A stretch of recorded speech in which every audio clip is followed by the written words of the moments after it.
Então, boa noite. Essa é a nossa aula do dia 8 de junho de 2020. Ainda continuamos com a pandemia e, por isso, a nossa aula será virtual.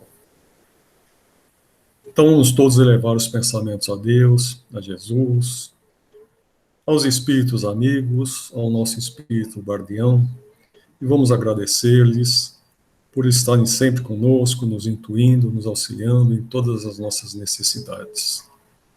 Vamos agradecer a Deus pela nossa criação e a Jesus por ter nos aceito nesse planeta. Pai nosso que estais nos céus, santificado seja o vosso nome, venha a nós o vosso reino, seja feita a vossa vontade, assim na terra como nos céus. O pão nosso de cada dia nos dai hoje, perdoai as nossas ofensas, assim como nós perdoamos a quem nos tem ofendido, e não nos deixeis cair em tentação, mas livrai-nos de todo o mal, que assim seja, graças a Deus. O Evangelho eu abri no capítulo 10, item 14, perdão das ofensas, instruções dos Espíritos. Quantas vezes perdoarei a meu irmão? Perdoar-lhe-á não 7 vezes, mas 70 vezes 7. Eis uma das falas de Jesus que mais deve chocar vossa inteligência e falar mais alto ao vosso coração. Compare essas palavras de misericórdia com a oração tão simples, tão resumida e tão grande em suas aspirações que Jesus deu a seus discípulos. Encontrareis sempre o mesmo pensamento. Jesus, o justo por excelência, responde a Pedro: perdoarás, mas sem limites. Perdoarás a cada ofensa, ainda que a ofensa te seja feita frequentemente. Ensinarás a teus irmãos este esquecimento de si mesmo, que te torna invulnerável contra o ataque, os maus procedimentos e as injúrias. Serás dócil e humilde de coração, não medindo sua mansuetude. Farás, enfim, o que desejas que o Pai Celestial faça por ti. Mesmo tendo te perdoado frequentemente, ele conta o número de vezes que teu perdão tem a pagar tuas faltas? Escutai, pois, essa resposta de Jesus, e como Pedro, aplicai-a a vós mesmos. Perdoai, usai de indulgência, sede caridosos, generosos e até pródigos em vosso coração. Daí, pois, o Senhor vos devolverá. Perdoai, pois o Senhor vos perdoará. Baixai-vos, pois o Senhor vos elevará. Humilhai-vos, pois o Senhor vos fará sentar à sua direita. Então, aí está. Essa é a nossa reflexão, né? O perdão das ofensas. É uma coisa que estamos precisando e muito aqui no Brasil. Tem muita gente cobrando, mas perdoando tem muito poucos.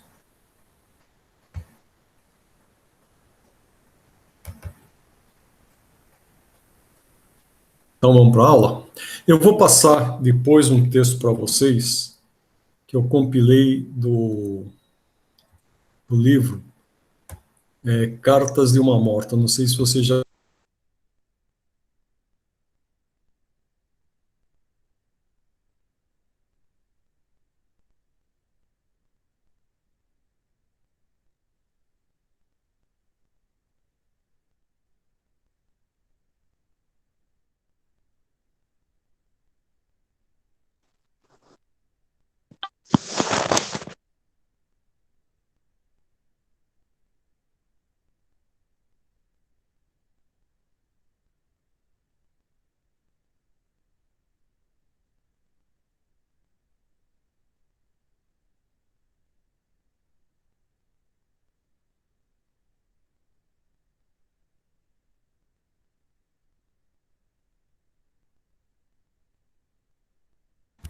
Desculpa, pessoal, acabei fechando o programa errado aqui.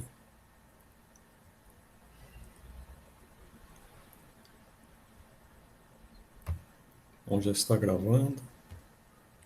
Então, vamos continuar. Boa noite ao grupo. Boa noite, Walter.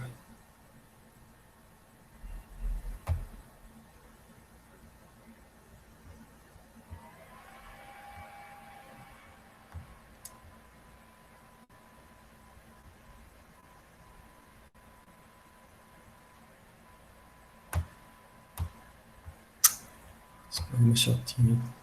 Por que já não memoriza esse negócio?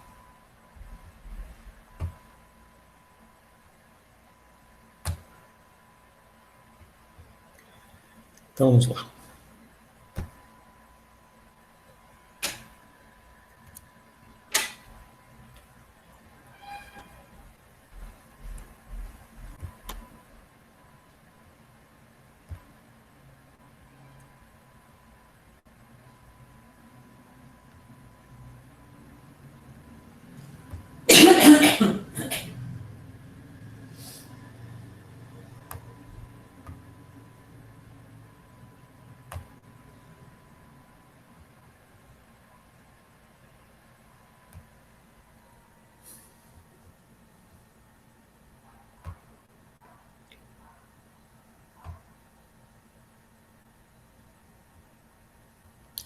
Por que não pode?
Vocês estão vendo a tela?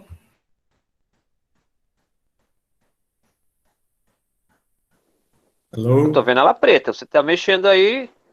Tá, tô vendo a tela do computador. Você tá mexendo. Você tá rodando a lateral. E essa agora? Agora apareceu o slide. O slide 12, né? 274. Uhum. Bom, como eu estava comentando, eu fiz um apanhado aqui em relação às últimas aulas, quando a gente estava falando de outros planetas e assim por diante. Eu não sei se vocês já ouviram falar no livro Memórias de uma Morta, que é Cartas de uma Morta, desculpe, que foi a mãe do Chico, a mãe biológica do Chico. Acho que é um dos primeiros livros que ele escreveu. O primeiro foi Parnaso, de Além Túmulo, e o segundo foi esse livro, onde ela vai escrevendo vários recados para ele, ela vai passando vários recados, e depois ele compilou todos esses recados aí e nomeou o livro como Cartas de uma Morta. E ela conta que ela faz uma visita ao planeta Saturno.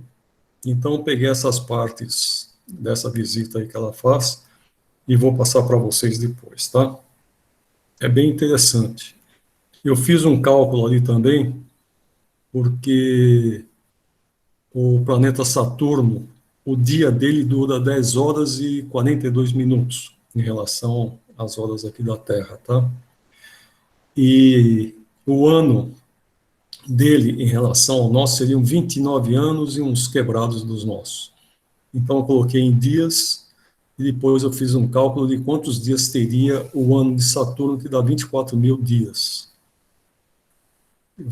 Deixei essa observação quando vai falar de Saturno lá. É o cálculo que eu fiz para que vocês já estejam preparados para ler o que eu coloquei lá, tá? Então, lá, as relações de além-túmulo. E esse texto que eu passei também tem muito a ver com essas relações aqui. Pergunta número 274. Da existência de diferentes ordens de espíritos, resulta para estes alguma hierarquia de poderes? Há entre eles subordinação e autoridade? Muito grande. Os espíritos têm uns sobre os outros a autoridade correspondente ao grau de superioridade que hajam alcançado, autoridade que eles exercem por um ascendente moral irresistível. Podem os espíritos inferiores subtrair-se à autoridade dos que lhes são superiores? Eu disse irresistível. Então, não é por imposição, né? Mas é a ascendência que os espíritos superiores têm sobre os inferiores, que acabam, de uma forma bem simpática, né? Fazendo com que eles adotem as ideias ou aquilo que os superiores estão lhes propondo. 275. O poder e a consideração de que um homem gozou na terra lhe dão supremacia no mundo dos espíritos? Ele está perguntando aqui se a pessoa foi rei, foi presidente da república e assim por diante, né? Quando a gente chega do lado de lá, não chega sem nada. E o que nós tivemos aqui não vai influenciar em nada, que é a resposta que temos aqui, né? Não, pois que os pequenos serão elevados e os grandes rebaixados. Lê os Salmos. Se a gente lembrar, no Evangelho tem uma passagem de uma rainha que ela fala que quando chega no céu, aqueles que lhe serviam estavam bem acima dela, né? Tem uma passagem aqui depois, não sei onde é que está, mas com certeza Também tem. tem a passagem Fala. de Lázaro também, né? Das migalhas lá, Sim. né? Uhum. São vários espíritos que dão esse tipo de depoimentos, né? E realmente, muitos que estão aqui são subordinados, às vezes servem de capacho para outros, né? Servem de escada para que outros subam. Quando chega lá em cima, vai ver que não era bem escada, era uma pessoa que estava puxando ele, né? 275A. Como devemos entender essa elevação e esse rebaixamento? Não sabes que os espíritos são de diferentes ordens, conforme seus méritos?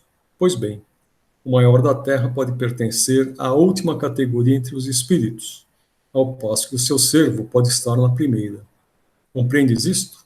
Não disse Jesus: aquele que se humilhar será exaltado, né?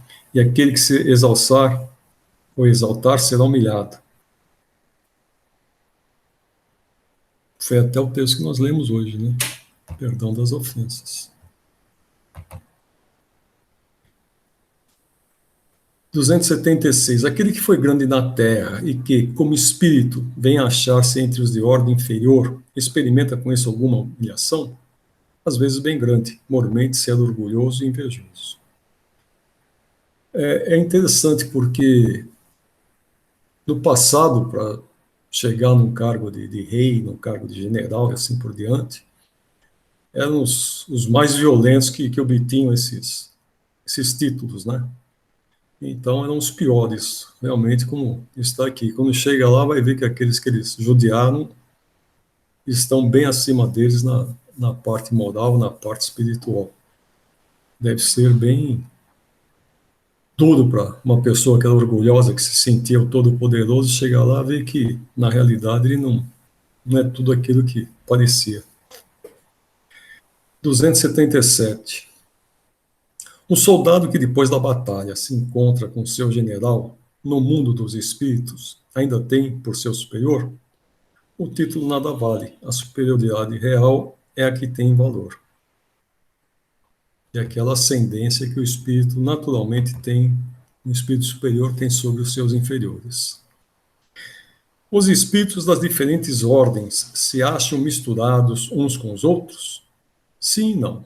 Quer dizer, eles se veem, mas se distinguem um dos outros.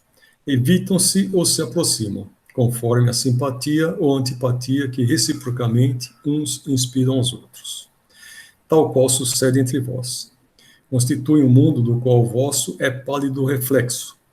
Os da categoria se reúnem por uma espécie de afinidade. Aliás, os da mesma categoria se reúnem por uma espécie de afinidade e formam grupos ou famílias. unidos pelos laços da simpatia e pelos fins a que visam. Os bons pelo desejo de fazerem o bem, os maus pelo de fazerem o mal, pela vergonha de suas faltas e pela necessidade de se acharem entre os que se lhes assemelham. Está aí uma grande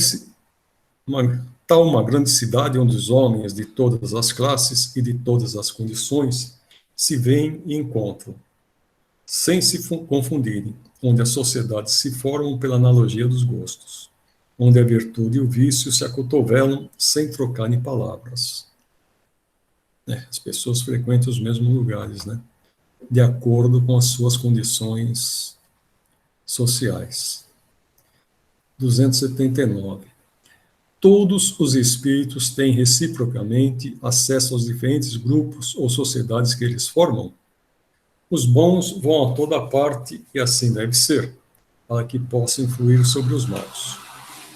As regiões, porém, que os bons habitam, estão interditadas aos espíritos imperfeitos, a fim de que não as perturbem com suas paixões inferiores. De que natureza são as relações entre os bons e os maus espíritos? Os bons se ocupam em combater as más inclinações dos outros, a fim de ajudá-los a subir. É uma missão.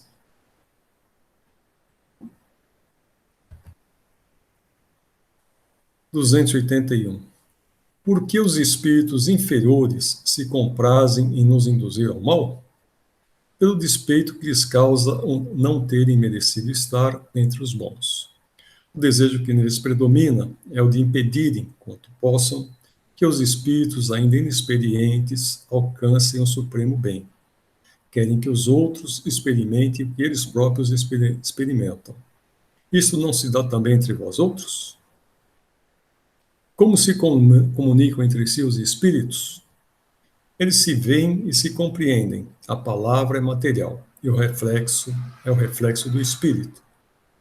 O fluido universal estabelece entre eles constante comunicação. É o veículo da transmissão de seus pensamentos, como para a voz, o ar ou é do som.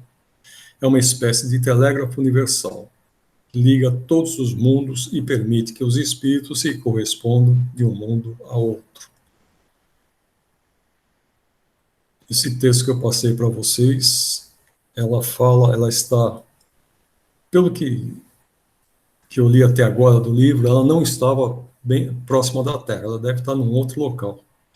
E quando ela comenta que ela acha que Saturno é um planeta bonito, que ela gostaria de conhecer por causa daqueles anéis, como seria o céu de Saturno e assim por diante, aí o mentor vai levá-la lá e fala que ela pensa e já está em Saturno. É um transporte ultra rápido.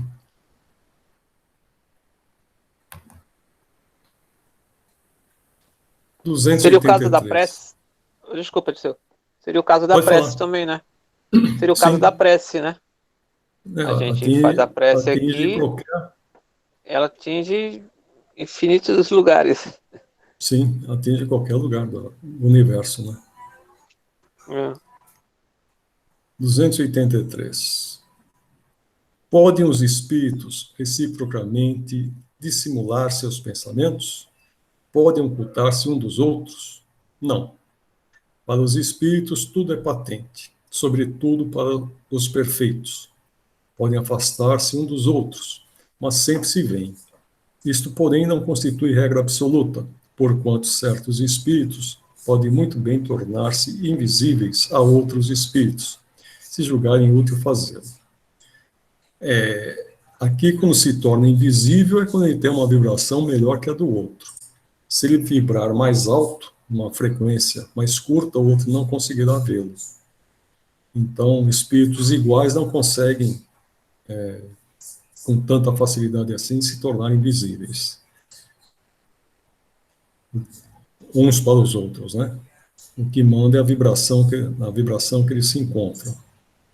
Em relação aos pensamentos aqui, é muito interessante, porque algumas vezes alguns obsessores falam, não, estou vendo aí o que você está pensando. Porque, como já vimos nas lições anteriores, para o espírito ele não tem Ele não precisa da boca para falar, ele não precisa dos olhos para ver, ele vê como um todo. Ele enxerga, ele fala, ele se comunica como um todo. E isso daí acaba sendo transparente para os outros espíritos. Principalmente para nós encarnados aqui, quando vem esses obsessores na lei mediúnica, a gente quer dar uma lição de moral neles, eles falam que, te vi fazer isso, ou você está pensando isso, e assim por diante. Então, é uma lição para todos nós, né? A gente, quando está na lei mediúnica, a gente tem que ser bastante humilde, tem que ser bastante compreensivo, não tem que chamar a atenção de ninguém. A gente tem que fazer o máximo para poder auxiliá-los, para que eles se auxiliem. O que a gente vai fazer é esclarecer, tentar fazer com que eles percebam o que está acontecendo por volta deles. E se eles se melhorarem, o mérito é todo deles, não é daquilo que nós falamos para eles. A gente pode sugerir, mas se eles não aceitarem, não vai adiantar nada, né? E eles também podem se melhorar sem que a gente diga alguma coisa. Melhoram pela sua própria vontade, do seu próprio diletantismo. 284. Como podem os espíritos, não tendo corpo, comprovar suas individualidades e distinguir-se dos outros seres espirituais que os rodeiam? Comprovam suas individualidades pelo perispírito e os torna distinguíveis uns dos outros, como faz o corpo entre os homens. Na realidade, o perispírito acaba sendo, no mundo espiritual, um corpo, né, uma cópia do corpo. E eu já disse isso outras vezes e volto a dizer.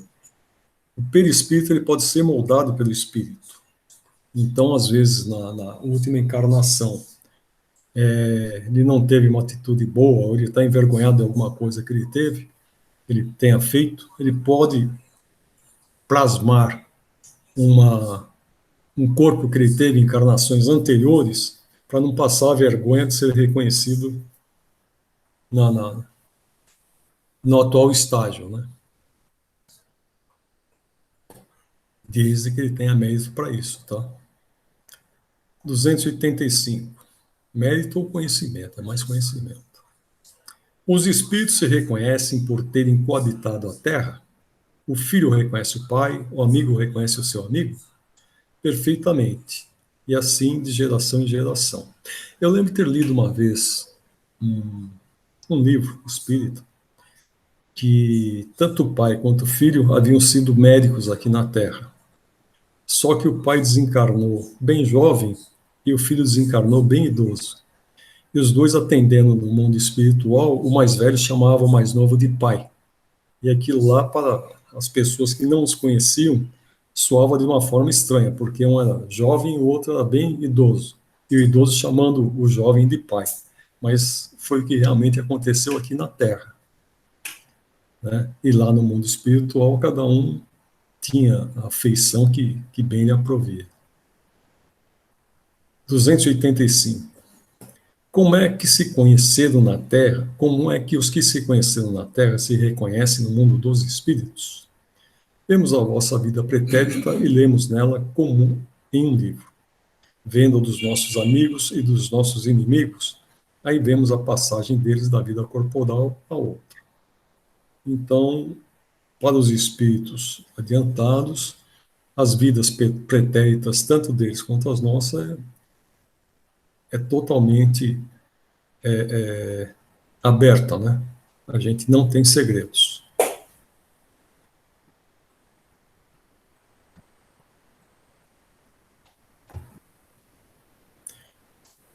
Deixando seus despojos mortais, a alma vê imediatamente os parentes e amigos que a precederam no mundo dos espíritos. Imediatamente, ainda aqui, não é o termo próprio. Como já dissemos, é necessário algum tempo para que ela se reconheça a si mesma e alige o véu material. Alguns espíritos conseguem ver seus parentes, inclusive antes de desencarnar. Meu pai aconteceu isso daí, antes dele desencarnar, ele está comentando que ele via o pai, a mãe, via os irmãos. Interessante que o único que ele não via era que ainda estava encarnado. Os outros todos encarnados estavam todos ali, ele comentou sobre todos, né? E isso foi um dia e meio antes de ele vir a falecer. Então, realmente, quando a gente está para voltar ao mundo espiritual, aqueles que nos precederam, aqueles que gostam da gente, eles vão estar ali nos, nos auxiliando e nos esperando, né? O retorno ao mundo espiritual, para eles, é uma festa. Enquanto que aqui para a gente é um sofrimento, no mundo espiritual acaba sendo uma festa, principalmente se o espírito que está retornando ao mundo espiritual e tem aqui cumprido boa parte daquilo a que ele se propôs na atual encarnação. Então ele volta vitorioso e ele vai ser acolhido por todos aqueles que lhe eram caros, né? Como é acolhida a alma no seu regresso ao mundo dos espíritos? A do justo como bem-amado irmão, desde que muito tempo esperado. A do mal como um ser desprezível.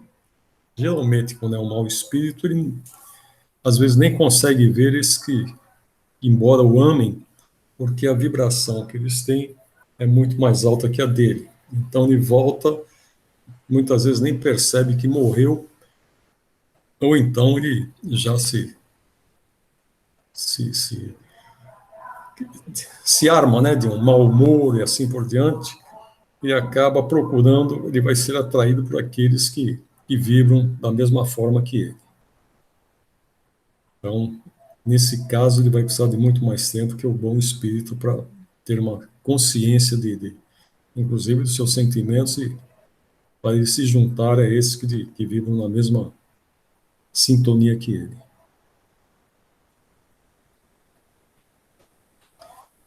Que sentimento desperta nos espíritos impuros a chegada entre eles de outro espírito mau?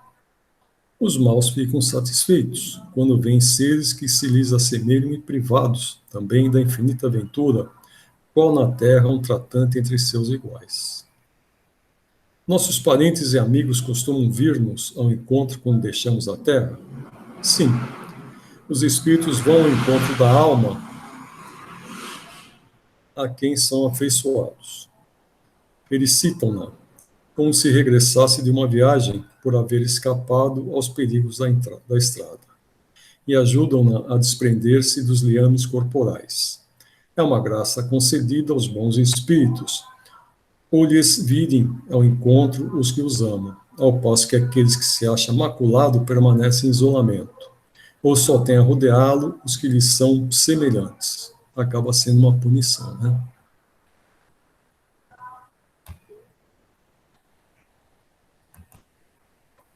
Os parentes e amigos sempre se reúnem depois da morte?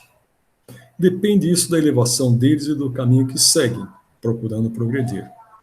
Se um está mais adiantado e caminha mais depressa do que outro, não podem os dois conservar-se juntos. Ver-se-ão de tempos a tempos, mas não estarão reunidos para sempre, senão quando puderem caminhar lado a lado, ou quando se houverem igualado na perfeição. Acresce que a privação de ver os parentes e amigos é, às vezes, uma punição. Vendo que os amigos ou os parentes estão mais adiantados e que você não pode chegar-se a eles, chegar aonde eles habitam, né? Você pode vê-los, se eles se mostrarem, mas você não pode seguir com eles. Então, muitas vezes o espírito não entende e acaba sendo para ele uma punição.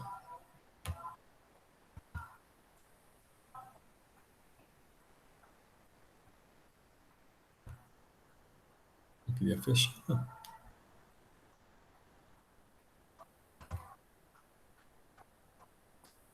Bom, essas relações além túmulo, alguém tem dúvida?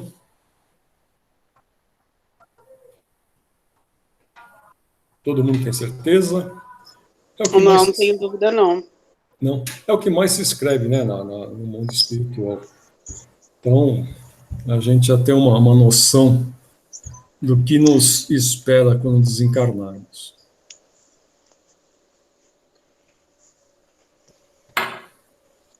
Podemos seguir? Pode sim. Agora, não. Se entrar alguém, vai ficar esperando. Vamos lá. Relações de simpatia e de antipatia entre os espíritos, metades eternas. Além da simpatia geral, oriunda da semelhança que entre eles exista, votam-se os espíritos recíprocas afeições particulares? Do mesmo modo que os homens, sendo, porém, que mais forte é o laço que prende os espíritos uns aos outros, quando carentes de corpo material, porque então esse laço não se acha exposto às vicissitudes das paixões. Realmente, né? A atração no mundo espiritual, ela não tem nada de sexual, porque eu posso encarnar com qualquer tipo de sexo. Então, a simpatia que a gente tem pelos espíritos que nos são caros, ou aqueles que, ou parentes, ou amigos, ou assim por diante, é um relacionamento, é uma atração sem paixão, né? É uma atração muito mais pura. É uma amizade que a gente tem pelo outro, sem pedir nada em troca e sem dar nada em troca. É uma relação muito mais pura do que a que a gente tem aqui. Aqui a gente fica muito preso à parte material. Então, seja a parte física, seja a parte social, seja o que quer que for, tem alguma coisa que acaba influenciando na nossa paixão ou no nosso relacionamento. Já no mundo espiritual, nada dessa parte material vai influenciar. Então, é um relacionamento puro. 292. Alimenta o ódio entre si os espíritos? Só entre os espíritos impuros há ódio, e são eles que insuflam nos homens as inimizades e as dissensões. O espírito, quando ele não é adiantado, quando é um espírito impuro, ele acaba carregando todo esse ódio que ele tem, e é o que acaba prendendo esse espírito. Ele deixa, às vezes, de ter encarnações de uma forma mais rápida, encarnações onde ele poderia melhorar muito, porque ele se prende ao ódio, e isso daí acaba sendo o seu alimento espiritual. Ele quer se vingar e fica procurando o outro espírito que ao que ele se liga. Se o outro está desencarnado, ele tenta atacá-lo. Se ele está encarnado, ele ataca como obsessor, e assim por diante.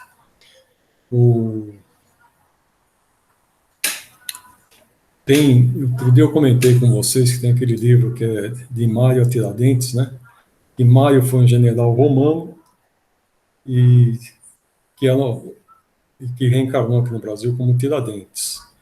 E no momento que o Tiradentes foi julgado, o Tomás Antônio Gonzaga acabou não auxiliando, porque ele lembrou de Mário, o general romano que havia vivido antes de Cristo,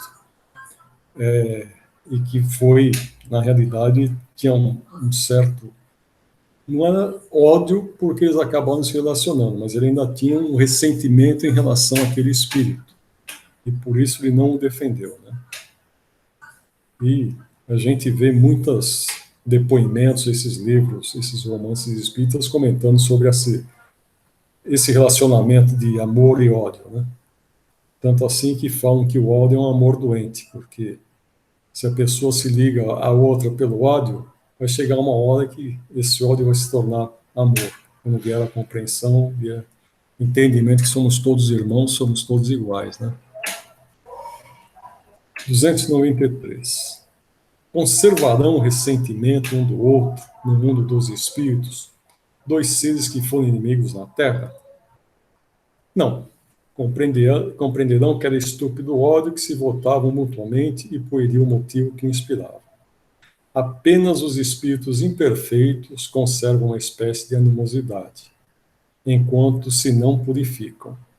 Se for unicamente o interesse material o que os inimizou, nisso não pensarão mais, por pouco desmaterializados que estejam, não havendo entre eles antipatia e tendo deixado de existir a causa de suas desavenças. Aproximam-se uns dos outros com prazer. Se foi dinheiro, se foi alguma coisa assim. Aí, se você já coloca uma terceira pessoa que tem traição, amor, alguma coisa assim, esse sentimento aqui pode mudar bastante. Sucede como entre dois colegiais que, chegando à idade da ponderação, reconhecem a puerilidade de suas dissensões infantis e deixam de se mal querer. A lembrança dos atos maus que dois homens praticaram um contra o outro constitui obstáculo a que entre eles reine simpatia? Essa lembrança os induz a se afastarem um do outro. Que sentimento anima depois da morte aqueles a quem fizemos mal neste mundo? Se são bons, eles vos perdoam, segundo o vosso arrependimento. Se maus, é possível que guardem ressentimento do mal que lhes fizestes e vos persigam até, não raro, em outra existência. Deus pode permitir que assim seja por castigo. São suscetíveis de alterar-se as afeições individuais dos espíritos? Não, por não estarem entre eles sujeitos a enganar-se. Falta-lhes a máscara sob que se escondem os hipócritas. Daí vem que, sendo puros, suas afeições são inalteráveis. Suprema felicidade lhes advém do amor que os une. Continua a existir sempre no mundo dos espíritos a afeição mútua que dois seres se consagraram na Terra? Sem dúvida, desde que originada de verdadeira simpatia. Se, porém, nasceu principalmente de causas de ordem física, desaparece com a causa. As afeições entre os espíritos são mais sólidas e duráveis do que na Terra, porque não se acham subordinadas aos caprichos dos interesses materiais e do amor próprio. Então, como eu havia comentado antes, né? Se o nosso relacionamento é alguma coisa de material, embora a gente fale que é paixão ou alguma coisa assim, né? A gente pode dizer que é uma pessoa porque ela é bonita, porque ela tem um corpo perfeito e assim por diante. E é isso que nos atrai, não deixa de ser matéria. A afeição pura a gente não vai levar em consideração a parte material, né? Seja socialmente, seja fisicamente, seja se a pessoa tem posse, se a pessoa não tem, assim por diante. Nada disso vai nos interessar no mundo espiritual, porque matéria lá não serve para nada, né? Já no lado de cá, infelizmente, a matéria, muitas vezes, ela predomina sobre muitas coisas que a gente faz. As almas que devam unir-se estão, desde suas origens, predestinadas a essa união, e cada um de nós tem, em alguma parte do universo, sua metade, a que fatalmente um dia se reunirá? Não. Não há união particular e fatal de duas almas. A união que há é a de todos os espíritos, mas em graus diversos, segundo a categoria que ocupam, isto é, segundo a perfeição que tenham adquirido. Quanto mais perfeitos, tanto mais unidos. Da discórdia nascem todos os males dos humanos, da concórdia resulta a completa felicidade. Então, como a união aqui na Terra ela é necessária para que a gente possa gerar família, né, que a gente possa ter filhos, como isso não acontece no mundo espiritual, a procriação não é uma necessidade no mundo espiritual, então não existe a outra metade do limão, né? A gente terá vários espíritos, não haverá apenas uma única alma que nos seja querida. Nós teremos muitas almas queridas no mundo espiritual. Nossos pais, nossos filhos, nossos cônjuges, né? Irmãos e assim por diante.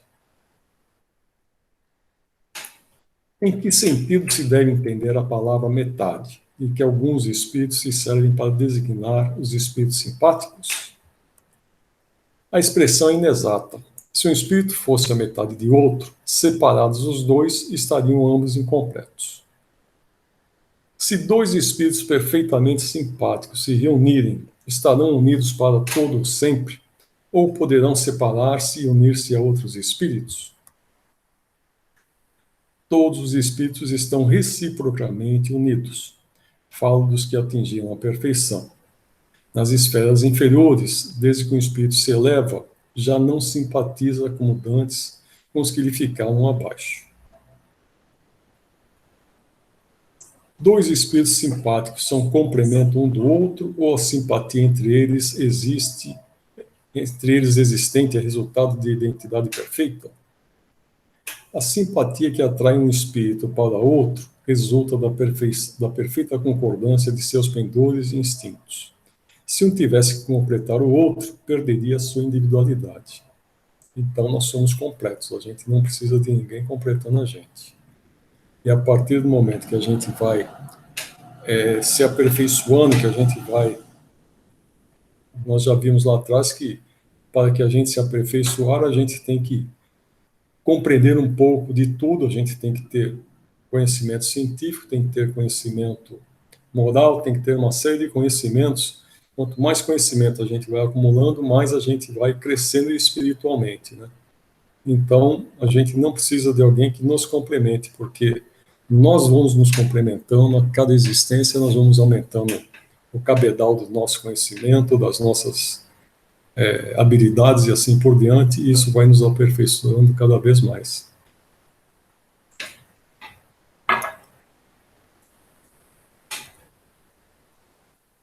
A identidade necessária à existência da simpatia perfeita apenas consiste na analogia dos pensamentos e sentimentos, ou também na uniformidade dos conhecimentos adquiridos, na igualdade dos graus de elevação. Podem tornar-se de futuro simpáticos espíritos que presentemente não são? Todos o serão.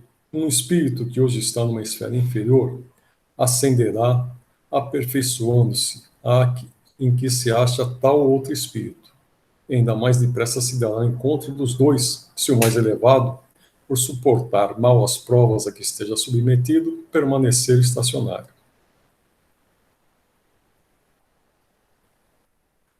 Podem deixar de ser simpáticos um ao outro dois espíritos que já o sejam? Certamente, se um deles for preguiçoso. A teoria das metades eternas encerra uma simples figura representativa da união de dois espíritos simpáticos. Trata-se de uma expressão usada até na linguagem vulgar, e que se não deve tomar ao pé da letra. Não pertence, de certo, a uma ordem elevada os espíritos que a empregaram. Necessariamente, limitado sendo o campo de suas ideias, exprimiram seus pensamentos com os termos de que se teriam utilizado na vida corporal. Não se deve, pois, aceitar a ideia de que, criados um para o outro, dois espíritos tenham fatalmente que se reunir um dia na eternidade, depois de haverem estado separados por tempo mais ou menos longo. Então, aquela ideia de amor eterno e assim por diante, não cabe aqui na nossa aula, né? Vamos ver outro tema aqui que...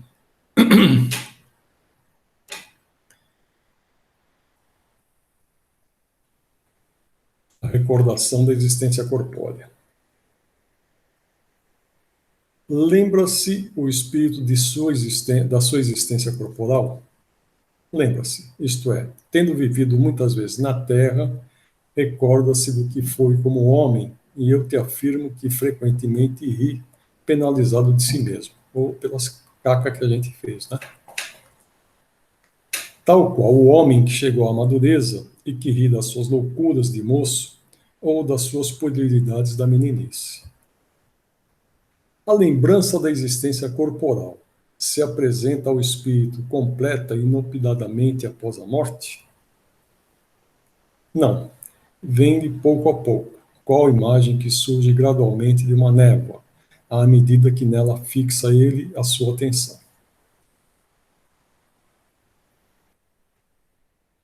O espírito se lembra pormenorizadamente de todos os acontecimentos da sua vida, apreende o conjunto deles de um golpe de vista retrospectivo,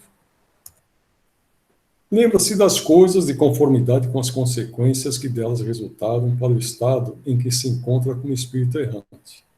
Bem compreendes, portanto, que muitas circunstâncias haverá de sua vida a que não ligará importância alguma e das quais nem sequer procurará recordar-se. Mas, se o quisesse, poderia lembrar-se delas. Pode lembrar-se dos mais minuciosos pormenores e incidentes, assim relativos aos fatos, como até os seus pensamentos. Não o faz, porém, desde que não tenha utilidade. Entreviu o espírito objetivo da vida terrestre com relação à vida futura? Certo que o vê e compreende muito melhor do que em vida do seu corpo. Compreende a necessidade da sua purificação para chegar ao infinito e percebe que em cada existência deixa algumas impurezas. Como é que o espírito se lhe desenha na memória a sua vida passada? Será por esforço da própria imaginação ou como um quadro que se lhe apresenta à vista? De uma e outra formas, são-lhe como que presentes todos os atos de que tem interesse em lembrar-se. Os outros lhe permanecem mais ou menos vagos na mente, ou esquecidos de todo. Quanto mais desmaterializado estiver, tanto menos importância dará às coisas materiais. Essa a razão porque muitas vezes evocas um espírito que acabou de deixar a Terra e verificas que não se lembra dos nomes das pessoas que lhe eram caras, nem de uma porção de coisas que te parecem importantes. É que tudo isso, pouco lhe importando, logo caiu em esquecimento. Ele só se recorda perfeitamente bem dos fatos principais que concorrem para a sua melhoria. O espírito se recorda de todas as existências que precederam a que acaba de ter? Todo o seu passado se lhe desdobra à vista, quais a um viajor os trechos do caminho que percorreu. Mas, como já dissemos, não se recorda de modo absoluto de todos os seus atos. Lembra-se destes conforme a influência que tiveram na criação do seu estado atual. Quanto às primeiras existências, as que se podem considerar como a infância do espírito, essas se perdem no vago e desaparecem na noite do esquecimento. Como considera o espírito o corpo de que vem de separar-se? Como veste imprestável, que o embaraçava, sentindo-se feliz por estar livre dela. Aqui é quando o espírito tem um certo conhecimento, né? Se ele for materializado, a gente tem visto na lide mediúnica alguns espíritos que a família permitiu que houvesse, eles acabam sofrendo a morte através de um ato violento, né, de um desastre, assim por diante. E quando a família acaba doando partes do seu corpo para implante em outros seres, eles vêm reclamar que eles não tinham autorizado, que era deles, e assim por diante. Então, o corpo não é emprestável como está aqui, né? Quando ele tiver a compreensão necessária, vai ser emprestável. O corpo é apenas uma veste. Agora, se ele for muito materializado, o corpo para ele, ainda mais se for um narcisista, o corpo para ele é tudo, né? Que sensação lhe causa o espetáculo do seu corpo em decomposição? Esses são aqueles materializados que ficam próximos do corpo e ficam sentindo essa decomposição. Quase sempre se conserva indiferente a isso, se ele estiver fora do corpo e não for materializado, como uma coisa em que nada o interessa. Então, o corpo sendo decomposto, ou o corpo sendo, hoje, o que é muito comum aí, quando ele é queimado, né? Cremado. Cremado, fugiu a palavra. Obrigado. Quando ele é cremado, quer dizer, o corpo não serve para nada, né? Foi a veste que deixamos aqui na Terra. Ao cabo de algum tempo, reconhecerá o espírito os ossos ou outros objetos que lhe têm pertencido? Algumas vezes, dependendo do ponto de vista mais ou menos elevado, de onde considere as coisas terrenas. A veneração que se tenha pelos objetos materiais que pertenceram ao espírito lhe dá prazer e atrai a sua atenção para esses objetos? É sempre grato ao espírito que se lembrem dele, e os objetos que lhe pertenceram trazem-no à memória dos que ele no mundo deixou. O que o atrai, porém, é o pensamento destas pessoas, e não aqueles objetos. É realmente, quando tem a vibração, a pessoa acaba recebendo essas imagens, né? O espírito. E a lembrança dos sofrimentos por que passaram na última existência corporal, os espíritos a conservam? Frequentemente assim acontece essa lembrança. Frequentemente assim acontece. E essa lembrança lhes faz compreender melhor o valor da felicidade de que podem gozar como espíritos. Estaríamos livres de toda essa parte corporal, né? O homem que nesse mundo foi feliz, deplora a felicidade que perdeu, deixando a Terra? Só os espíritos inferiores podem sentir saudades de gozos condizentes com uma natureza impura, qual a deles. Por que natureza impura? Porque é material. Gozos que lhes acarretaram expiação pelo sofrimento. Para os espíritos elevados, a felicidade eterna é 1000 vezes preferível aos prazeres efêmeros da Terra. Exatamente como sucede ao homem, que na idade da madureza nenhuma importância liga ao que tanto deliciava na infância. Aquele que deu começo a trabalhos de vulto, com um fim útil, e que os vê interrompidos pela morte, lamenta no outro mundo ter-os deixado por acabar? Não porque vê que outros estão destinados a concluí-los. Trata, ao contrário, de influenciar outros espíritos humanos para que os ultimem. Seu objetivo na Terra era o bem da humanidade. O mesmo objetivo continua a ter no mundo dos espíritos. Desde que seja uma obra meritória, né, que ele não tenha concluído, ele pode passar isso aqui para os outros. Se é alguma coisa que venha a elevar o seu egocentrismo, né, isso não é obra. Isso acaba sendo até um defeito do espírito. Então, são obras meritórias que teriam como resposta aqui dessa pergunta. E o que deixou trabalhos de arte ou de literatura? Conserva pelas suas obras o amor que lhes tinha quando vivo? De acordo com a sua elevação, aprecia-as de outro ponto de vista, e não é raro condene o que maior admiração lhe causava.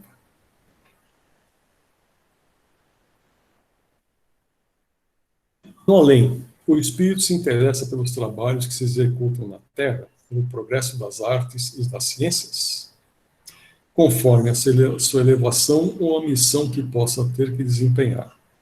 Muitas vezes, o que vos parece magnífico, bem pouco é para certos espíritos, que então o admiram como o sábio admira a obra de um estudante.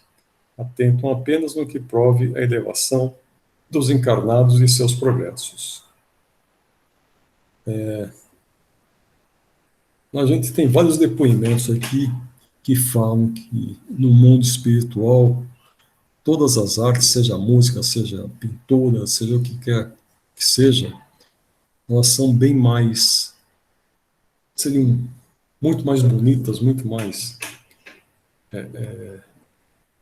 muito melhores do que aqui na Terra, né? Então, se um artista deixa uma arte pela metade, quando chega lá vai ver que as outras, em comparação ao que existe lá de lá, que o que ele deixou aqui foi alguma coisa que não valia tanto a pena assim, né? Após a morte, conservam os espíritos o amor da pátria? O princípio é sempre o mesmo. Para os espíritos elevados, a pátria é o universo. Na Terra, a pátria, para eles, está onde se acha o maior número de pessoas que lhes são simpáticas. As condições dos espíritos e as maneiras por que veem as coisas variam ao infinito, de conformidade com os graus de desenvolvimento moral e intelectual em que se acham. Geralmente, os espíritos de ordem elevada só por breve tempo se aproximam da Terra. Tudo o que aí se faz é tão mesquinho em comparação com as grandezas do infinito, tão pueris são, aos olhos deles, as coisas a que os homens mais importância ligam, que quase nenhum atrativo lhes oferece o nosso mundo, a menos que para aí os leve o propósito de concorrerem para o progresso da humanidade. Os espíritos de ordem intermédia são os que mais frequentemente baixam a este planeta, se bem que considerem as coisas de um ponto de vista mais alto do que quando encarnados. Os espíritos vulgares, esses são os que aí mais se comprazem e constituem a massa da população invisível do globo terráqueo.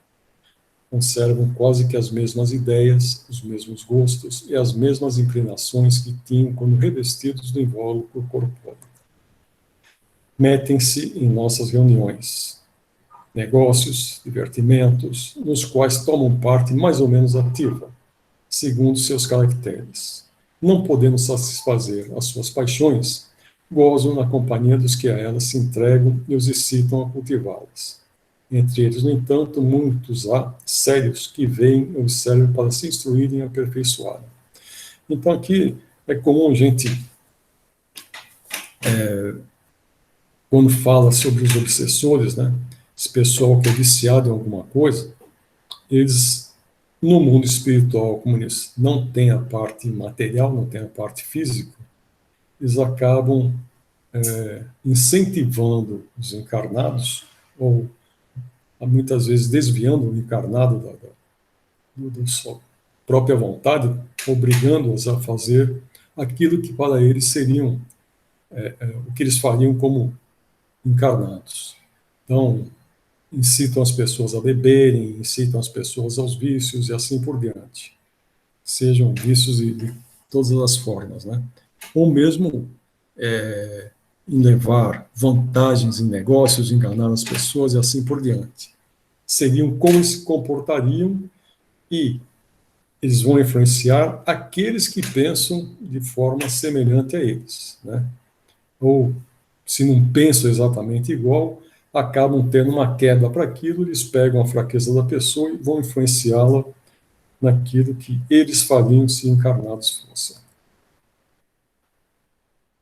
Em relação a quando falou ali da pátria, naquela outra pergunta, eu não vou passar hoje para vocês o que eu falei daquele livro Cartas de uma Morta, porque lá no começo do livro, estou lembrando agora, tem uma passagem que o mundo estava em guerra, então estamos chegando no plano espiritual, os soldados de ambos os lados. Eles eram colocados quase que juntos, e começou a dar uma confusão lá, até que um espírito superior dá uma bronca e todo mundo se alinha. Eu vou ver se eu acho esse trecho, eu vou incluir nessa separata que eu fiz para vocês, tá? As ideias dos espíritos se modificam quando na erraticidade? Muito. Sofrem grandes modificações à proporção que o espírito se desmaterializa. Pode este, algumas vezes, permanecer longo tempo imbuído das ideias que tinha na Terra, mas pouco a pouco a influência da matéria diminui e ele vê as coisas com maior clareza. É então que procura os meios de se tornar melhor. Já tendo o espírito vivido a vida espírita antes da sua encarnação, como se explica o seu espanto ao reingressar no mundo dos espíritos? Isso só se dá no primeiro momento, e é efeito da perturbação que se segue ao despertar do espírito. Mais tarde, ele se vai inteirando da sua condição, à medida que lhe volta a lembrança do passado, e que a impressão da vida terrena se lhe apaga. Então, isso está lá atrás nas perguntas 163 e seguintes, tá?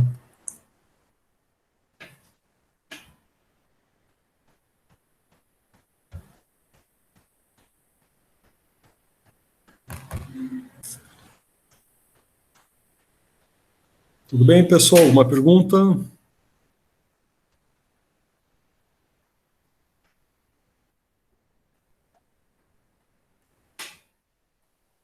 todo mundo...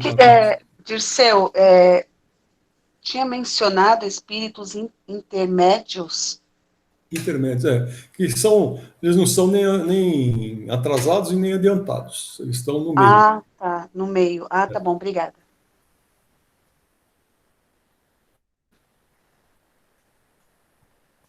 Vamos falar dos funerais, a comemoração dos mortos. Sensibiliza os espíritos a lembrarem-se deles, os que lhes foram caros na terra? Muito mais do que podeis supor. Se são felizes, esse fato lhes aumenta a felicidade. Se são desgraçados, serve-lhes de lenitivo.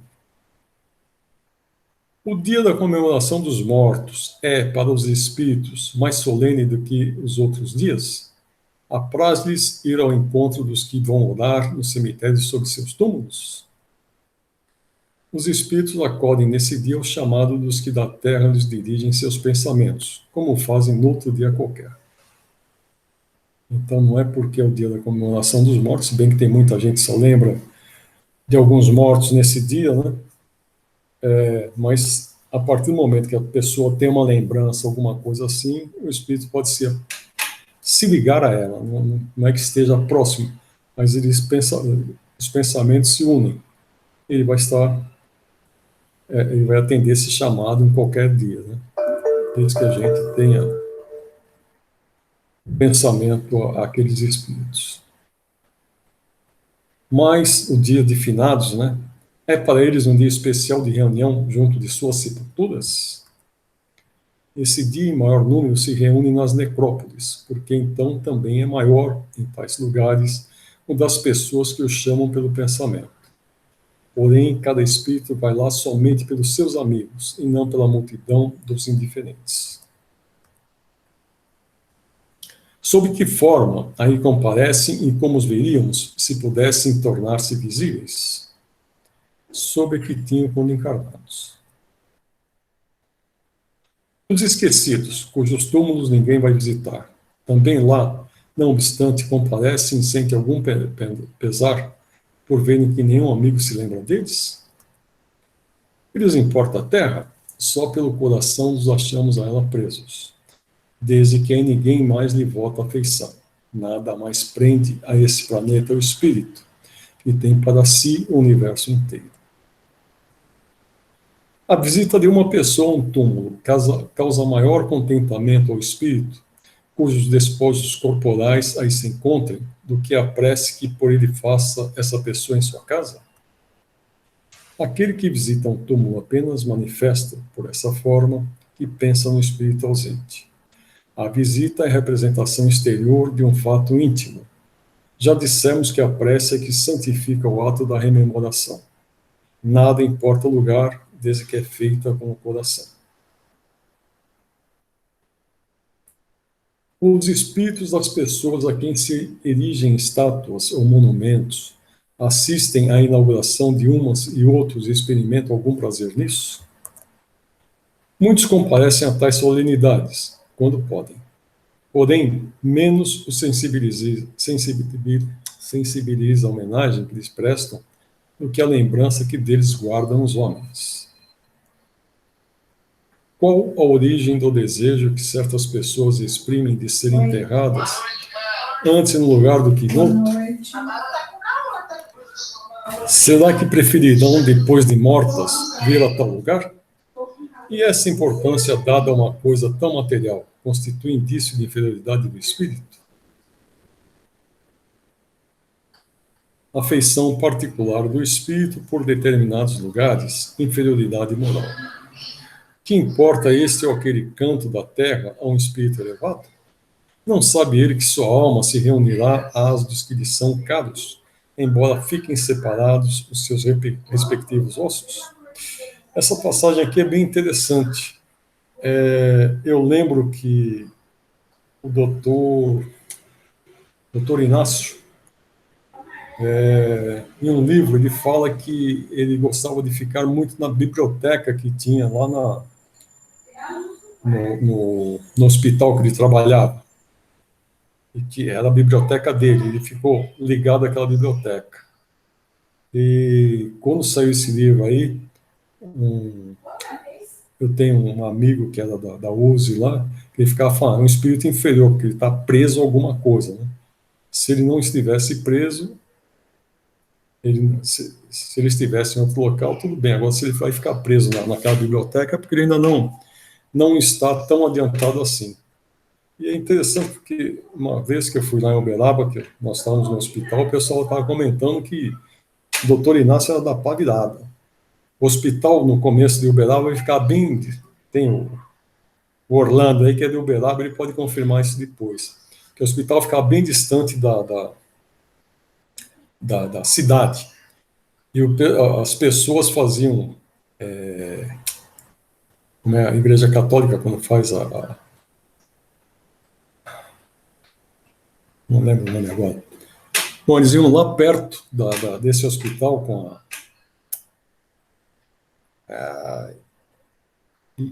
fugiu o nome da solenidade católica lá. É Nossa Senhora da Badia. Como? É Nossa Senhora da Badia. Não, mas é procissão, né? Eles faziam procissão até lá perto do hospital, que o doutor Inácio com uma cartucheira dando tiro para cima, lá para todo mundo para correr. Eles iam para, como é que chama? Como fosse uma igreja que tinha Romaria. Romaria que saía dali de Uberaba. Porque o hospital hoje está perto da cidade, mas ele era longe, né? Não. Eu achei interessante que o pessoal estava comentando isso daí, né? Que ele saiu do hospital dando tiro de cartucheira lá para espentar o povo. Devia ser bem bravo.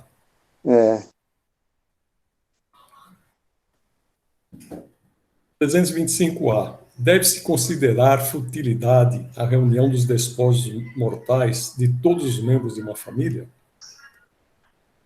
Não, é um costume piedoso e um testemunho de simpatia que dão os que assim procedem aos que lhes foram entes queridos.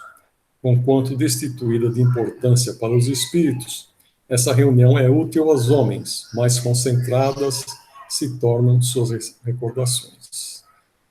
Tem uma tia da minha esposa que ela juntou na Campa Cristina, na cidade lá, ela foi pegando todos os parentes que estavam em outras cidades, foram trazendo os ossos, fica aquela caixinha pequena, ela acabou colocando todos eles lá na campa da família dela.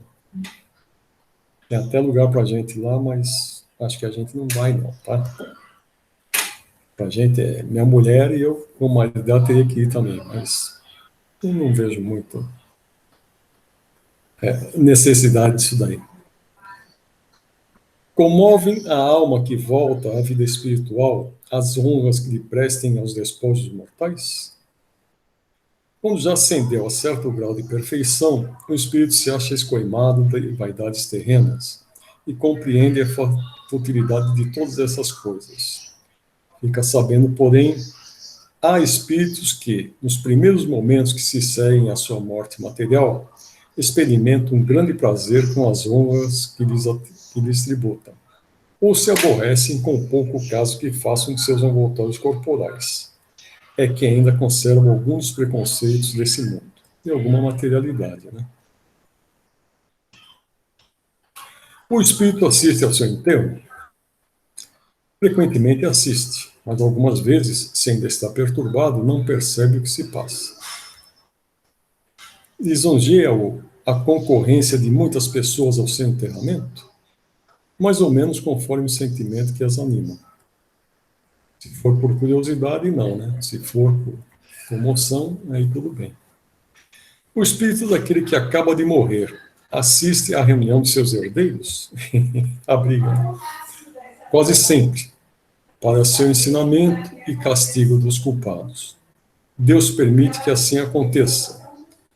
Nessa ocasião, o espírito julga do valor dos protestos que lhe faziam. Todos os sentimentos se lhe patenteiam e a decepção lhe causa a rapacidade dos que entre si partilham os bens por ele deixados. O esclarece acerca daqueles sentimentos. Chegará, porém, a vez dos que lhe motivam essa decepção. Um minutinho só, por favor. Bem,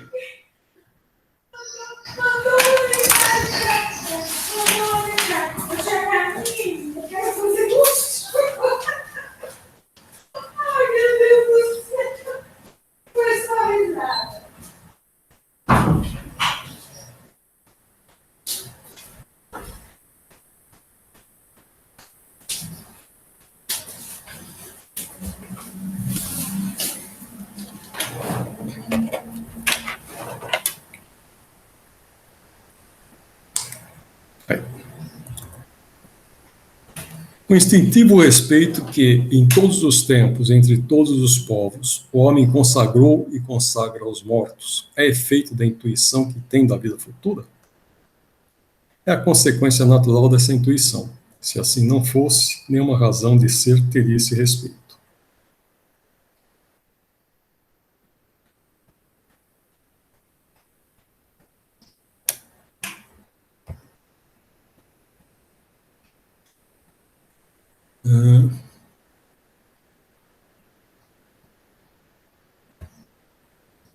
Eu achei que fôssemos parar por aqui, mas acho que dá para pegar mais um.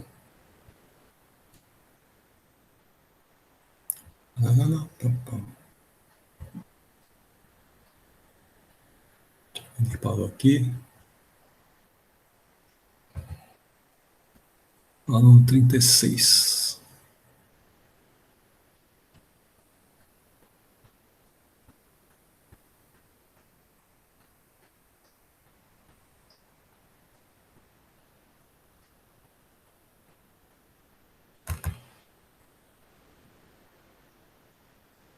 Isso aqui vai ficar meio fora, eu tenho que arrumar toda vez que eu vou passar para vocês esses textos aqui.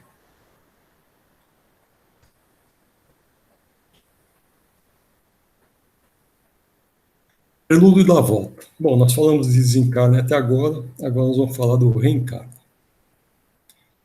Sabem os espíritos em que época reencarnarão? Pressentem-na, como sucede ao cego que se aproxima do fogo. Sabem que têm de retomar um corpo, como sabeis que tendes de morrer um dia, mas ignoram quando isso se dará. Na pergunta 166 já tinha algo sobre isso daí, tá? Então a reencarnação é uma necessidade da vida espírita, como a morte o é da vida corporal? Certamente assim é. Todos os espíritos se preocupam com a sua reencarnação? Muitos há que em tal coisa não pensam, que nem sequer a compreendem. Depende de estarem mais ou menos adiantados. Para alguns, a incerteza em que se acham do futuro que os aguarda constitui condição. Se ter que chegar aqui e pagar muita coisa, e ficar com medo mesmo, né? Pode o espírito apressar ou retardar o momento da sua reencarnação? Pode apressá-lo, atraindo-o por um desejo ardente.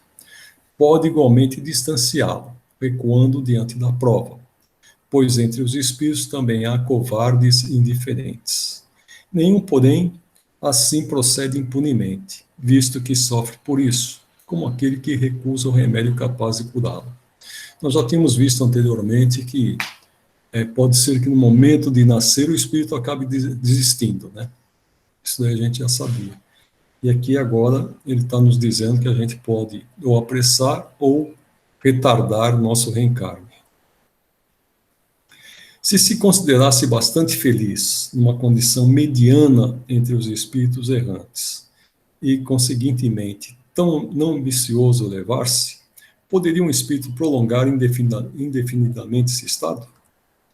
Indefinidamente, não. Cedo ou tarde, o espírito sente a necessidade de progredir. Todos têm que se elevar. Esse é o destino de todos. Há predestinação na união da alma com tal ou tal corpo, ou só a última hora é feita a escolha do corpo que ele tomará? O espírito é sempre de antemão designado, tendo escolhido a prova a que queira submeter-se. Pede para encarnar. Ora, Deus, que tudo sabe e vê, já antecipadamente sabia e vira que tal espírito se uniria a tal corpo. Tem uma passagem do André Luiz, que eu não lembro do livro agora, mas é feita uma aproximação do espírito com os pais, eles eram espíritos desafetos, então são levados para que tanto o pai o aceite quanto ele aceite o pai. E no momento que o casal está tendo a relação sexual, os espíritos já estão presentes na casa, eles estão em outro recinto.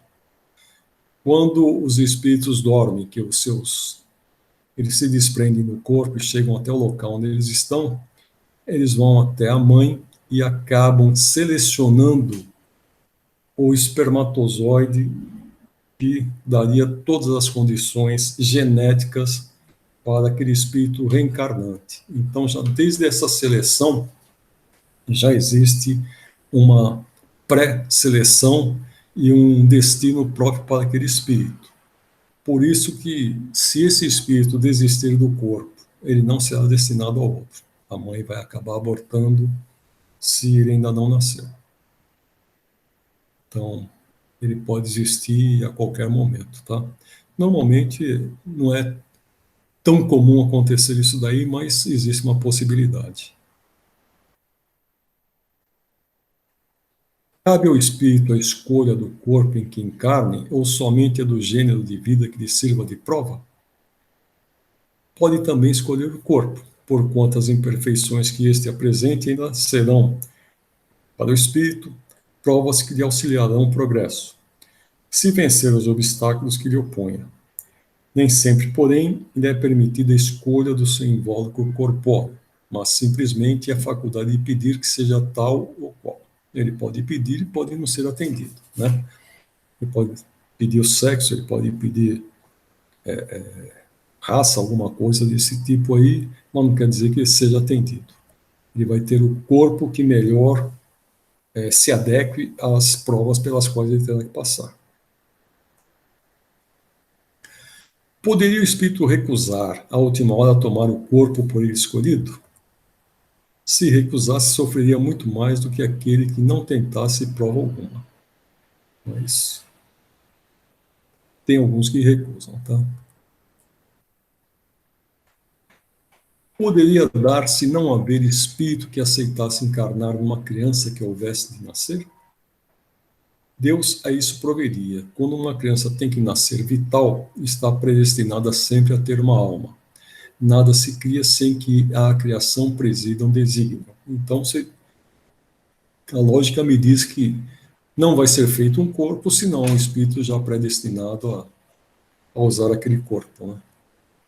Se fosse o caso aqui de haver a geração de um corpo, que não houvesse nenhum predestinado, Deus com certeza proveria alguém ali.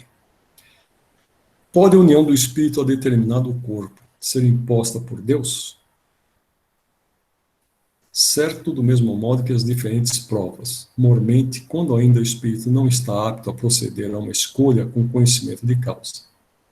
Por expiação, pode o espírito ser constrangido a se unir ao corpo de determinada criança, que, pelo seu nascimento e pela posição que vem ocupar no mundo, se lhe torna instrumento de castigo. Castigo aqui é em termos, né? Seria uma prova. Ele pode, às vezes, receber um destino que não fosse aquele que para ele, no seu conceito, não seria o melhor, mas pode ser, inclusive, uma forma de despertá-lo para que ele possa agir de uma maneira diferente numa próxima encarnação. Aí que seria como um castigo. Se acontecesse que muitos espíritos se apresentassem para tomar determinado corpo destinado a nascer, que é o que decidiria sobre a qual deles pertenceria o corpo? Muitos podem pedi-lo, mas em tal caso, Deus é quem julga qual o mais capaz de desempenhar a missão a que a criança se destina. Porém, como eu já disse, o espírito é designado antes que soe o instante em que haja de unir-se ao corpo. Então, o corpo é feito para o espírito, não o espírito para o corpo. O espírito já é pré-existente, então, se ele vai encarnar, será feito um corpo para ele e é destinado a ele. Os outros podem estar lá pedindo, mas não poderão usar aquele corpo, mesmo que ele desista. No momento de encarnar, o espírito sofre perturbação semelhante à que experimenta ao desencarnar? muito maior e, sobretudo, mais longa. Pela morte, o espírito sai da escravidão. Pelo nascimento, entra nela. É interessante que tinha, antigamente, uns testes que eram umas curvas que faziam. Tem muita gente que ainda faz esse tipo de teste. Então, quando as três curvas, cada uma tem uma periodicidade, mas chega um momento que as três se cruzam. São os momentos de maior estresse na vida da pessoa. Isso daí acontece, acho que a cada 7 anos. Eu não lembro como é que chama essa teoria aí.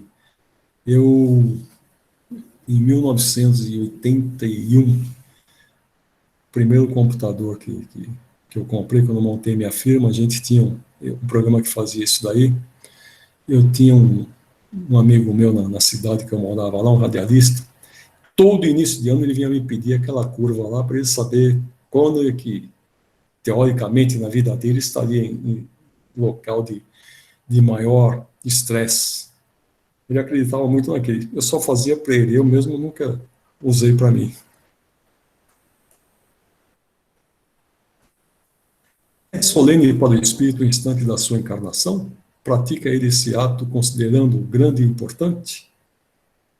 Procede como um viajante que embarca para uma travessia perigosa e que não sabe se encontrará ou não a morte nas ondas que se decide afrontar. O viajante que embarca sabe que há perigo, a que perigo se lança, mas não sabe se naufragará. O mesmo se dá com o espírito. Conhece o gênero das provas a que se submete, mas não sabe se sucumbirá.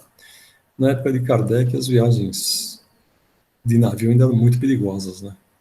Então, talvez por isso essa analogia que ele tenha feito aqui. Hoje em dia a gente diria avião, se bem que avião é menos desastre tem. Só que quando acontece desastre, geralmente é fatal. Assim como para o espírito a morte do corpo é uma espécie de renascimento, a reencarnação é uma espécie de morte, ou antes de exílio, de clausura. Ele deixa o mundo dos espíritos pelo mundo corporal. Como o homem deixa esse mundo por aquele. Sabe que reencarnará, como o homem sabe que morrerá. Mas, como este com relação à morte, o espírito só no instante supremo, quando chegou o momento predestinado, tem consciência de que vai reencarnar. Então, qual o homem em agonia, dele se apodera a perturbação, que se prolonga até que a nova existência se ache positivamente encetada. A aproximação do momento de reencarnar sente uma espécie de agonia. Na obra do André Luiz, ele comenta que o espírito, quando ele vai lá, faz a programação do seu reencarno, ele sabe que tem que reencarnar, e quando ele tem a opção, ele faz a programação do seu reencarno, as provas pelas quais ele vai passar, e quando chega esse momento aqui, se despede dos seus amigos que ali estão, e ele vai para o ministério da reencarnação, onde o seu corpo acaba sendo diminuído para poder chegar ao tamanho de uma criança, né?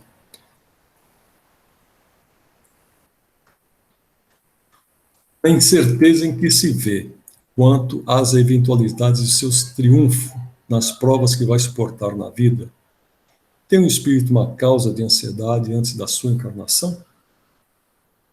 E a ansiedade bem grande, pois que as provas da sua existência o retardarão ou farão avançar, conforme a suporte. No momento de reencarnar, o espírito se acha acompanhado de outros espíritos, seus amigos, que vêm assistir à sua partida do mundo incorpóreo, como vem recebê-lo quando para lá volta? Depende da esfera que pertence. Se já está nas que reina a afeição, os espíritos que lhe querem o acompanhamento os espíritos que lhe querem o acompanham até o último momento. Animam e mesmo lhe seguem, muitas vezes, os passos pela vida fora. São aí aquelas mentores, né, que aparecem na vida da gente, que vêm nos dar conselhos, às vezes vem aquele pensamento que a gente no momento de agonia, no momento de necessidade, surge aquele pensamento, a gente não sabe de onde vem. Geralmente são esses amigos que estão ali querendo o nosso sucesso. Ou mesmo o nosso espírito guardião, né? Os que vemos em sonho, que nos testemunham afeto e que se nos apresentam com desconhecidos semblantes, são alguma vez os espíritos amigos que nos seguem os passos na vida? Muito frequentemente são eles que vos vêm visitar. Muito frequentemente são eles que vos vêm visitar. Como eles visitar um encarcerado. Estamos presos.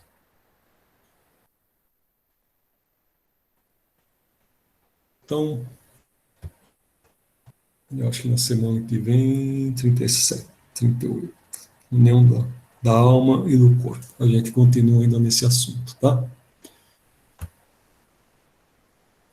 Bom, meu povo, por enquanto, por hoje, era isso que nós tínhamos. Eu sempre tentei fazer isso, não consegui nesse computador, agora estou conseguindo. Isso é bom. Alguma pergunta, por favor?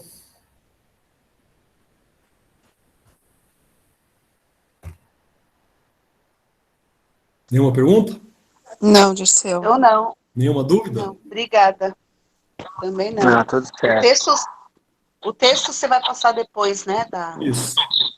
Eu vou passar para vocês depois, e o texto eu vou pegar essa daí, quando eles estão falando dos espíritos que estão chegando da guerra, e que eles acabam querendo ter um atrito lá, como são chamados a atenção, tá?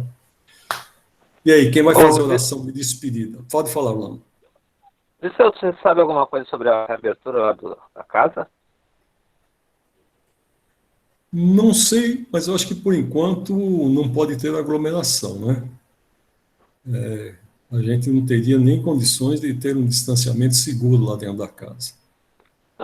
Na universidade, a gente está até o final do mês. Não entendi. Não, que eu escutei que Santos Fala, Walter. vai começar a abrir, em Santos vai começar a abrir quinta-feira, né? E falou que as igrejas também já ia começar a abrir também em Santos. Para São Vicente eu ainda não sei. Por isso que estou perguntando para você.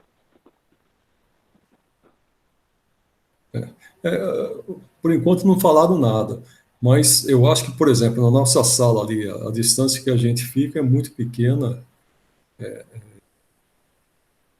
Não sei. Vamos ver o que a casa vai decidir, tá? Que a gente está... Eu tive uma reunião lá na faculdade. As nossas salas são para 40 alunos, embora haja uma distância de quase 1 metro entre um aluno e outro. Nós estamos vendo meios de não lotar as classes. Então, seria uma parte presencial, que são aqueles alunos que não têm condições de assistir a aula, que não têm um meio eletrônico correto, né? Embora a universidade vá ceder para eles os chips dos telefones sem custo para eles. Então, eles não vão pagar nem a ligação, nem o chip, e vão ser chips com bastante volume de dados, né? Com alguns gigas de internet, para que eles possam buscar as informações e para que eles possam publicar as suas informações. Eu acho que na universidade pública as aulas só voltam no segundo semestre e não sei quando, hein? Vai ser uma briga. Vai demorar um pouco. Vamos Qual a faculdade é a sua? Locais públicos assim, a Unesp. Ah, sei. Fica ali no Bitador. A FATEC está sem previsão. FATEC, Meu filho da FATEC, mas não é daquele, ela é do interior, e ele mora numa república, a gente está pagando lá, mas está sem previsão, entendeu? Ele está aqui, né? A FATEC era a mesma reitoria que a minha. A FATEC pertencia ao Unesp, agora elas estão... Agora a Fundação Padre... É uma fundação à parte agora, né? Agora eles têm reitor. Mas até bem pouco tempo eles eram ligados ao Unesp. Realmente não dá para você juntar muitas pessoas, pessoas de todo quanto é lado, aí você vai colocar junto, a possibilidade de contágio é muito grande. Acho que só depois que estabilizar bem é que a gente vai poder voltar. Até que acho que é Paulo Souza, né? Fundação Paulo Souza. Souza. Paula Souza. Muito bem. Quem que vai fazer a oração de fechadura? Faz você não fez a abertura do seu. Então faz a fechadura. Então. Vocês estão ficando. Semana que vem eu faço. Olha, promessa é dívida, hein? Eu faço. Walter. Então, Walter salvou.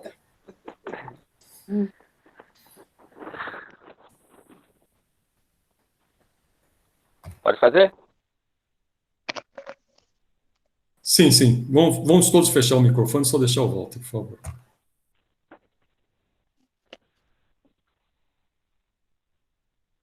E assim, Pai, neste momento, agradecemos por mais essa oportunidade de aprendizado através dos livros de Kardec. Agradecemos, Pai, a Tua luz que nos iluminou neste momento através dos bons espíritos, Pai, que aqui estão, sobre a luz de Jesus, sobre o manto da nossa Mãe querida. E assim, Pai, agradecemos, envolvemos, Pai, a todos os irmãos que estiveram presentes, tanto espiritual e tanto material. Vibramos por aqueles que não puderam estar conosco hoje, Pai. E assim, Pai, dizemos, Pai nosso que estás no céu, santificado seja o vosso nome, venha a nós o vosso reino, seja feita a vossa vontade, assim na terra como no céu. O pão nosso de cada dia das hoje, perdoa nossas dívidas, assim como nós perdoamos aos nossos devedores. Não nos deixeis, Pai, cair em tentação, mas livrar-nos de todo o mal. E envolvido por esta prece, Pai, pedimos a Tua luz, que nos ilumine hoje e sempre, Pai. Que assim seja. Graças a Deus. Obrigado. Que assim seja. Uma boa semana a todos e até a próxima. Deixa eu parar a gravação. Que assim seja. Obrigada. Boa noite, boa semana a todos. Boa noite a todos. Boa noite. Boa noite. Com Deus. Boa noite. Fiquem com Deus. Cuidem-se. Se puder, fiquem em casa. Com certeza. Tchau.